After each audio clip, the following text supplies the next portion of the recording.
বর্ষা এখনো সেভাবে নামেনি, আর ইতিমধ্যেই দামোদরের হড়পা বানে যে বার্নপুরের যে ঈশ্বরডা ঘাট, সেই ঈশ্বরডা ঘাটের অস্থায়ী ব্রিজ কিন্তু ভেঙে গেল।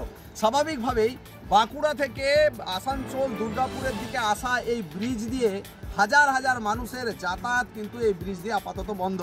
বাঁকুড়া এবং পুরুলিয়ার বিভিন্ন এলাকার মানুষ দিনমজুর থেকে শুরু করে ছোট ব্যবসায়ী এবং ছাত্রছাত্রী, স্কুল পড়ুয়া, শিক্ষক, প্রফেসররা কিন্তু এই রাস্তা দিয়ে প্রতিদিন যাতায়াত করেন।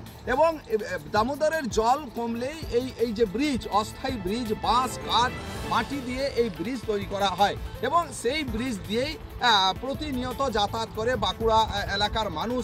আসানসোল দুর্গাপুরের দিকে এসে থাকেন এবং আসানসোল বার্নপুর এলাকার মানুষ তারা বাঁকুড়ার দিকে বিভিন্ন কাজে যাতায়াত করেন। কিন্তু দামোদরের যে হড়পা বান, সেই বানে কিন্তু ঈশ্বরডার যে ব্রিজ, এই ব্রিজ ভেঙে গেছে। স্বাভাবিকভাবেই এই ব্রিজের যাতায়াত এখনো পর্যন্ত আপাতত কিন্তু বন্ধ রয়েছে।